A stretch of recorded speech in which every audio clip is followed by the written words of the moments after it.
ना समझ खुद को कमजोर इतना कि तू कुछ कर सकता नहीं है। करने वालों के पास क्या जो तेरे पास में है नहीं। दोस्तों, आज की कहानी बहुत रोचक है। अगर आप जिंदगी में कुछ करना चाहते हैं, आगे बढ़ना चाहते हैं, तो इस कहानी को पूरा सुनिए और ऐसे ही रोचक कहानी के लिए हमारे चैनल को सब्सक्राइब कीजिए।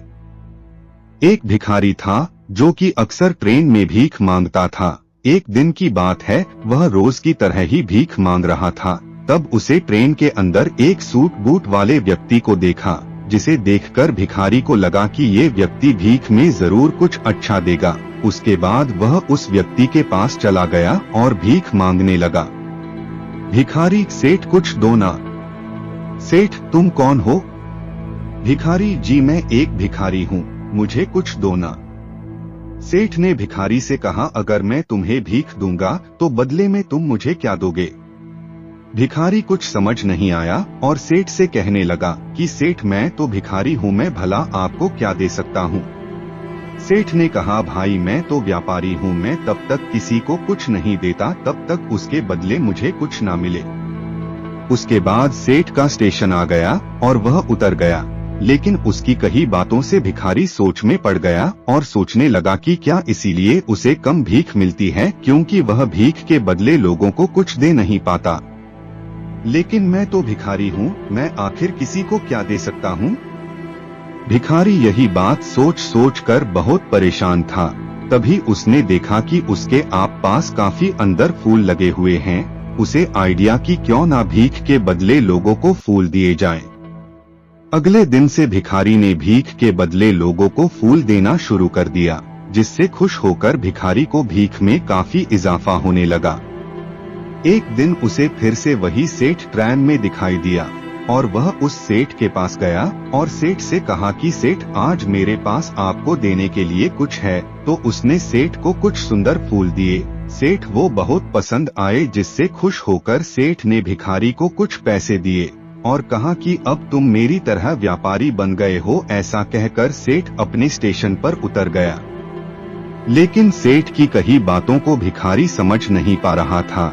एक बार फिर भिखारी के दिमाग में बहुत सारे सवाल दौड़ने लग गए थे।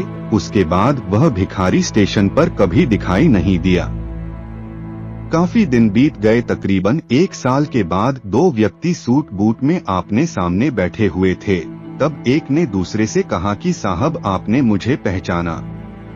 उस पर दूसरे ने कहा, नहीं भाई, मैंने तुम्हें नहीं पहचाना, लगता है हम पहली बार मिल रहे हैं।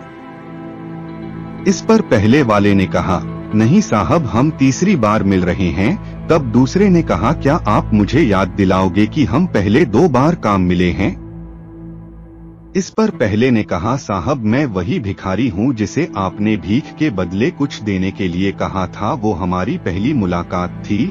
दूसरी बार आपने मुझसे कहा था कि मैं जो अब भीख के बदले फूल दे रहा हूँ, इससे मैं आपकी तरह व्यापारी बन गया हूँ। आपकी वही बात मेरे दिल में घर कर गई और मैंने खुद से सवाल किया कि आखिर कब तक मैं भिखारी बना रहूंगा। उसके बाद मैं अब फूलों का व्यापारी बन गया हूँ और आज मैं अपने व्यापार के सिलसिले से ही शहर जा रहा हूँ। ये बात शायद मुझे कभी समझ नहीं आती, लेकिन आपके द्वारा बोले गए शब्दों ने मुझे मुझसे मिला दिया। अब मन जान गया हूँ कि मैं कौन हूँ, जिसका नतीजा यह निकला कि मैं फूलों का बहुत बड़ा व्यापारी बन गया। आपने मुझे पहली मुलाकात में प्रकृति का नियम समझाया कि हमें तभी कुछ मिलता है जब हम कुछ देते हैं। लेन देन का नियम जो आपने मुझे समझाया, ये सच में काम करता है।